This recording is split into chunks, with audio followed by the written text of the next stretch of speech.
स्वागत है आप सभी का अपने YouTube चैनल एजुकेशन पॉइंट पर। फ्रेंड्स, आज हम करेंगे क्लास 10th की हिंदी इलेक्टिव के जो कविता का नाम है।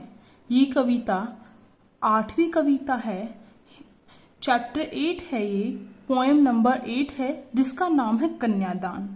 तो आज हम ये करेंगे, इसकी एक्सप्लेनेशन करेंगे, इसकी व्याख्या करेंगे। हम एक एक लाइन की व्याख्या करते हुए चलेंगे और समझते हुए चलेंगे। कितना प्रामाणिक था उसका दुख। यहाँ पर जो प्रामाणिक है उसका मतलब होता है प्रमाण, वास्तविक। यहाँ पर जो प्रामाणिक है उसका अर्थ है वास्तविक। कितना प्रामाणिक मतलब कि किसी प्रमाण के द्वारा उस बात को क्या किया जा सके, उसे सत्य घोषित किया जा सके। मतलब कि यहाँ पर यह बात या फिर उसे सिद्ध किया जा सके किसी प्रमाण के द्वारा कि वह जो बात कही जा रही है वो बिल्कुल सही है। तो कवि कहते हैं कितना प्रामाणिक था उसका दुख। यहाँ पर जो माँ है, जब वह अपनी बेटी के विवाह में उसका कन्यादान करती है तो उस समय जो माँ के जो भाव होते हैं, जो उसके जो भाव उसके चेहरे पर झलकते हैं, जो उसका जो दुख है अपनी बेटी को विदा करने का, अपनी बेटी से बिछड़ने का, जो यहाँ पर जो दुख है वह प्रकट किया गया है कवि के द्वारा। कवि कहते हैं कि कितना प्रामाणिक था उसका दुख। जो माँ का दुख है वह कितना ज्यादा वास्तविक था, उसमें कोई भी झूठापन या फिर नकल नहीं दिख रही थी, कोई भी काल्पनिक नहीं था वह दुख।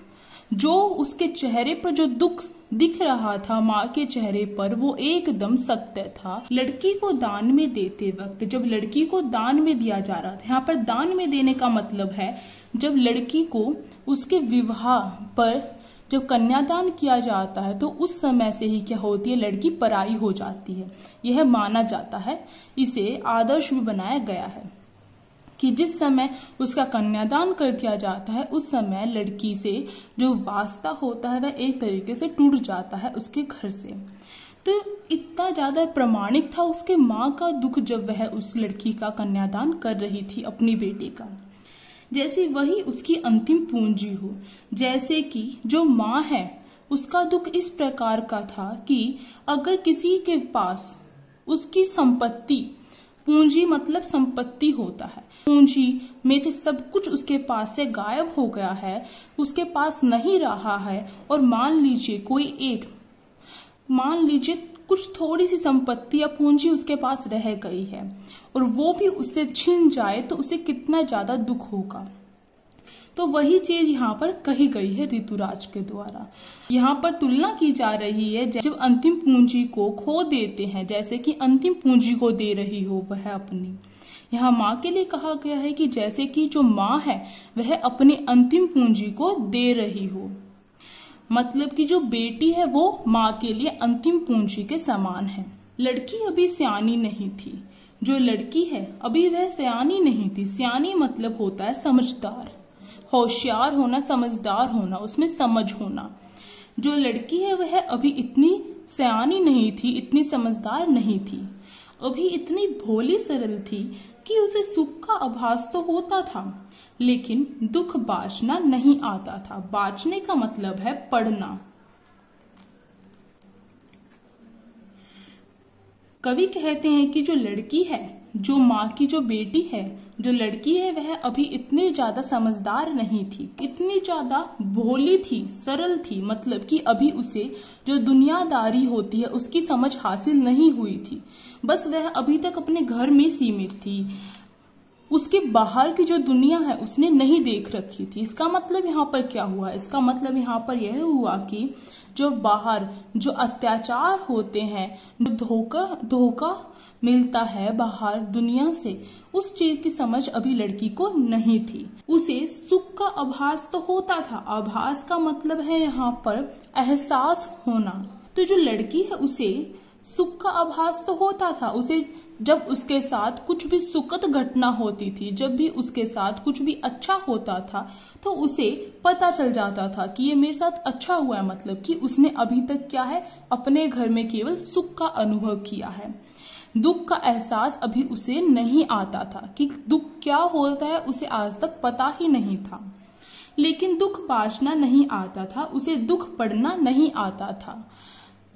पाठिका थी वह धुंधले प्रकाश की, कुछ तुकों और कुछ लयबंद पंक्तियों की। कवि कहते हैं, मैं आपको बता दूं, जो ये दो पंक्तियां हैं ये बार बार आपके एग्जाम में पूछी जाती है कि इनकी व्याख्या कीजिए, तो आप ध्यान से देखिएगा। पाठिका थी वह धुंधले प्रकाश की, पाठिका का मतलब होता है पढ़ने वाला या फिर पढ़ने वाली।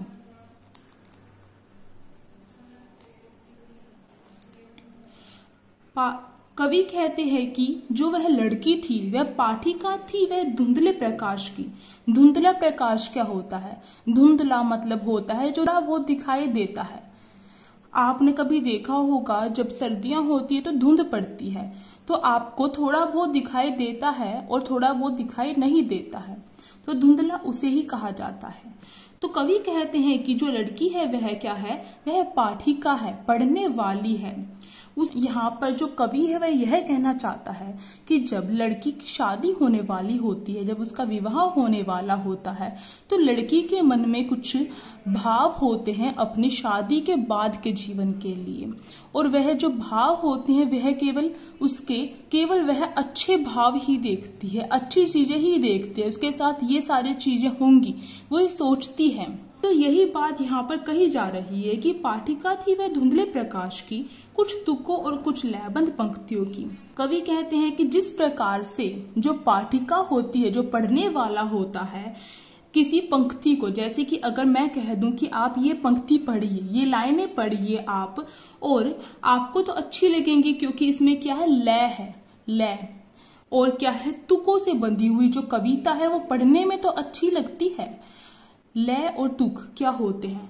लय मतलब होता है, लयबद्ध मतलब होता है सुरों से बंधी हुई, मतलब कि उसमें कुछ ट्यून हो, और तुक का मतलब होता है राइमिंग वर्ड्स हो, लास्ट में कुछ ऐसे शब्द आए जो अगली लाइन से क्या हो? मिलते जुलते हो। तो वो जो कविताएं ऐसी होती हैं वो पढ़ने में हमें बहुत अच्छी लगती है, चाहे हमें उसका मतलब समझ में आए या फिर ना आए। तो यही बात यहाँ पर कवि लड़की के लिए कहते हैं। तो आप देखिए इस पंक्ति के दो अर्थ स्पष्ट हो रहे हैं। एक तो अर्थ यह है कि जो पाठिका है, जो पढ़ने वाला है, जो पढ़ने वाला होता है कविता को, जो लयबंद कविता होती है और तुकों से बंधी हुई कविता होती है, वो पढ़ने में अच्छी लगती है, चाहे वह उनका अर्थ हमें आए या फिर ना आए, हमें वह धुंधले प्रकाश जैसी ही समझ में आती है। तो ये यहाँ पर धुंधले प्रकाश का मतलब यहाँ पर हो गया।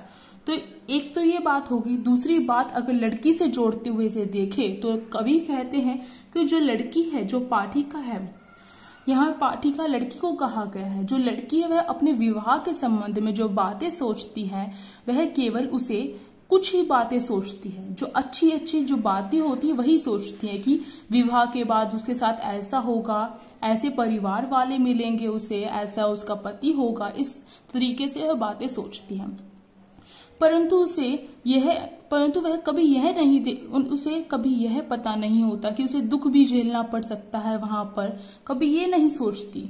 उसके साथ अत्याचार भी हो सकता है, कभी वह इसके बारे में कभी भी नहीं सोचती। तो यही बात यहाँ पर जो कवि है वो कहते हैं। माँ ने कहा, पानी में झांक कर अपने चेहरे पर मत रीझना। रीझने का मतलब होता है प्रसन्न होना या फिर खुश होना।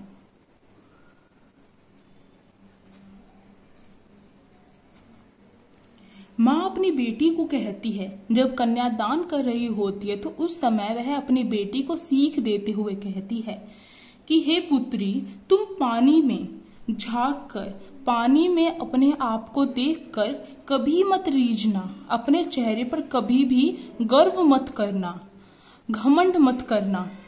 तो ये जो शब्द है आपको ध्यान रखने हैं, घमंड, गर्व। घमंड मत करना, गर्व मत करना, ऐसा मत सोचना कि तुम ही तुम हो इस दुनिया में और कोई भी नहीं है। तो ये बात माँ यहाँ पर कहना चाहती है।